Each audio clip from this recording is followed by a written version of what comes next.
Welcome people, welcome to the filthy kitchen. I'm the squatchman. Kitchen is not as filthy as it has been in the past, but c'est la vie. Today we are going to get the bacon ready. First thing I'm going to do is preheat the oven, 350 degrees. Press start. I got this aluminum foil, aluminium for those in the UK. This is Alcan, Aluminum Canada brand, Aluminum Canada Plus. What can I say? There's really no need, there's no reason why the people in the UK decided to start calling it aluminium. It was originally called aluminum, and I guess they thought it sounded cooler. But that's it. You got two separate pronunciations. That's how you rip it, by the way. You just give it a nice swift tug. Here's my pan, the aluminum foil or aluminium if you wish. It's a little longer and a little wider, so we're going to make ourselves a little dish in here.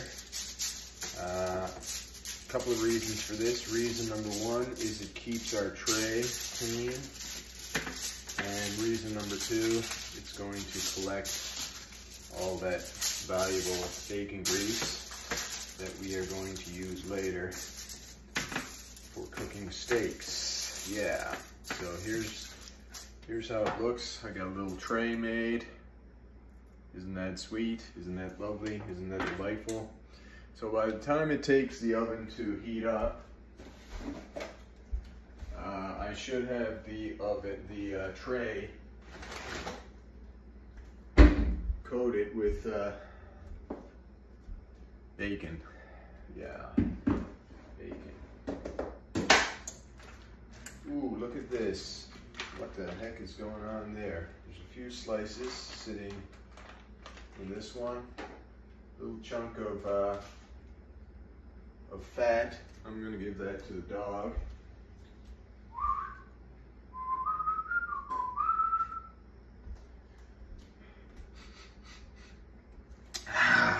Oh my, Sniffy the bacon. Okay, the dog heard my little whistle and he's gonna come down and look in his bowl and find a little blob of bacon fat. Look, didn't take him long. He's in there going right to town, so to speak, on his blob of bacon fat. Oh, happy dog, are you? Happy dog. All right. So we'll grab some more of this delightful meat. And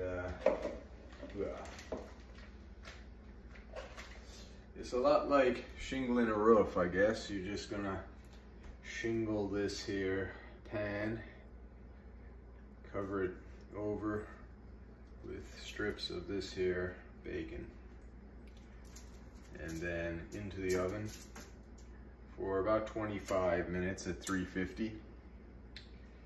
I'll put it in for 23 minutes at 350. Have a look. If it looks done, I'll take it out. If it doesn't look done, I'll turn off the heat and leave it in for another couple of minutes. So just so you guys know how to make perfect oven baked bacon. Some people like to cook their bacon in a pan. I always used to do that, but I find it's much better in the oven, and you can do a lot more. And you know, you set it and forget it, so to speak. Set it and forget it. Ooh, I am starving. I did 7 hard rounds of boxing in the orthodox stance. It was quite challenging, but you know, I did it. Why not? Got a nice sweat going. Later on, I'm supposed to lift some weights. I'm supposed to do back today. I wish I had the ability to do some cable pulley rows and some lat pull downs, but all I have here are dumbbells, so I can't really do that. So I'll do some types of, I'll do one-armed bent over rows, I'll do two-arm bent over rows at a different area of the back, and that's basically all I can do. So that's it. Better than nothing. I got a home gym, I got dumbbells, so I make the most out of what I got. It's very important to lift weights, especially as you get older.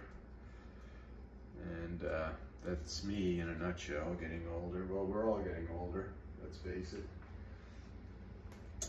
Oh, look, we have a guest. It's little Rocky, nicknamed Bibs. How's little Bibs? Little Bibs, not the toughest nickname in the world. Some wolves, you know, have the nickname Bone Crusher, or, you know, Elk Slayer, or, you know, things like that. His nickname is Bibs, Little Bibs. But he thinks it's cool, so that's the main thing.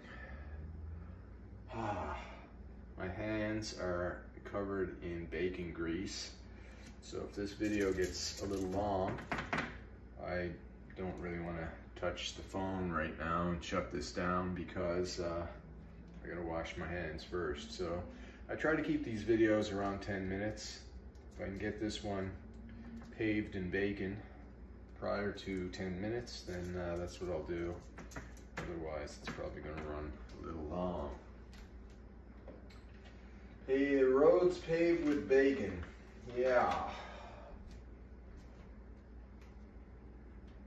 I just caught a glimpse of the element inside the oven. It's red hot. Hot tamales on the red hot, yeah, she got them sale. Hot tamales on the red hot, yes, now she got them sale. 3 for a nickel, 4 for a dime, what is all you more, but ain't none of mine. Hot tamales on the red hot, yeah, now she got them sale. Oh boy, yeah, she got them sale, yes, yeah. Little Robert Johnson, 1936. For those of you who like it, if you want to hear the actual song, I'm sure it's on YouTube. It's called Hot Tamales by Robert Johnson, circa 1936.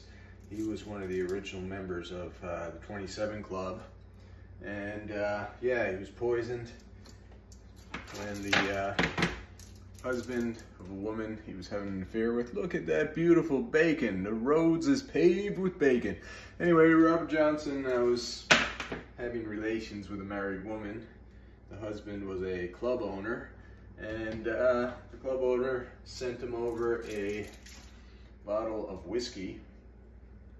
The seal was broken on it, and he was advised not to drink it because you never want to drink whiskey that has the seal broken. He ignored that, drank it, and died. He was poisoned. I think he died a very painful death that, if I'm not mistaken, lasted about 3 days before he finally succumbed. Very painful, very bad way to go. But Robert Johnson, the legend, the great Robert Johnson, he was a very average guitar player, and then he kind of disappeared for a year or so, and when he came back, he was the world's greatest guitar player, probably one of the greatest guitar players the world has ever known. And the legend has it that he sold his soul to the devil down at the crossroads to become the world's greatest guitar player. So that's the legend. He even wrote songs about it to encourage this legend. But the amount of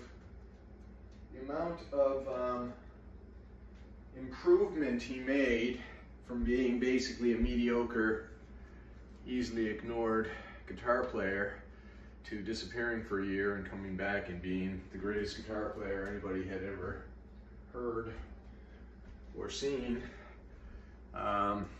This is how legends are made. And Robert Johnson has a lot of recordings out there that he recorded, I believe, between the years 1934 and 1936 when he was murdered. And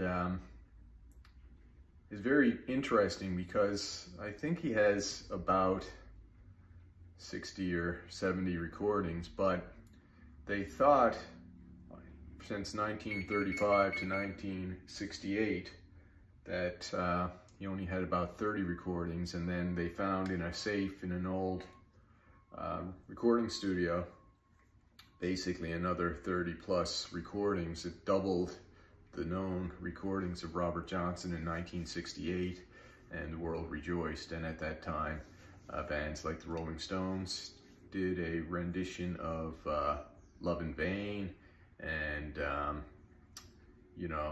Eric Clapton did I think it was Roadhouse Blues, and Led Zeppelin. They didn't actually do a Robert Johnson song per se, but they stole a lot of his licks and lines out of his songs.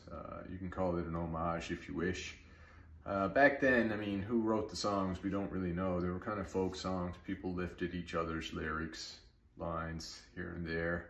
Did these guys actually sit down and pen these songs? Nobody really knows, but they certainly gave it their own twist or whatever. Elvis did something similar. I mean, people wrote songs for Elvis, but he demanded a writing credit. And I agree with this, actually, because the way Elvis interpreted the songs and the way he put his own spin on them, and anybody, let's face it, anybody who wrote a song and gave it to somebody who wasn't Elvis, they might have sold a few thousand copies, but if you gave it to Elvis, you're gonna be extremely rich because of Elvis himself and his rendition, his interpretation, the way he did it. He certainly did add to the song. So people criticize Elvis or other people, oh, they didn't really write songs. Well, there's a couple of things. One, people didn't do that back then so much.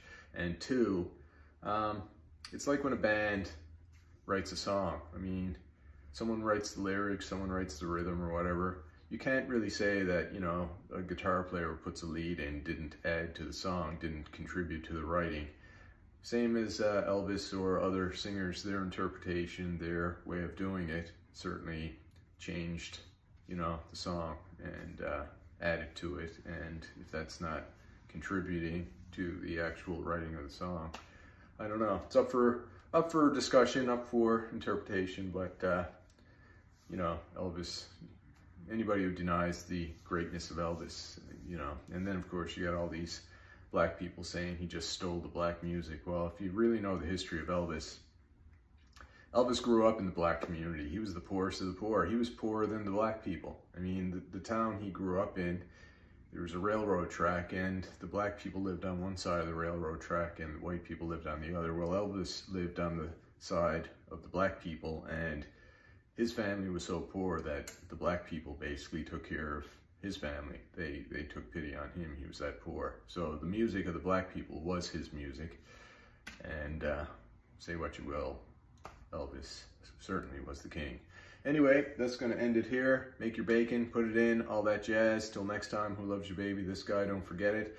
And remember, you're somebody's favorite person in this world, probably mine. So till next time, love you, goodbye. And a little later, I'm going to work my back, going to work my biceps, and who knows, I might even do another cardio workout. So till next time, love you, and goodbye.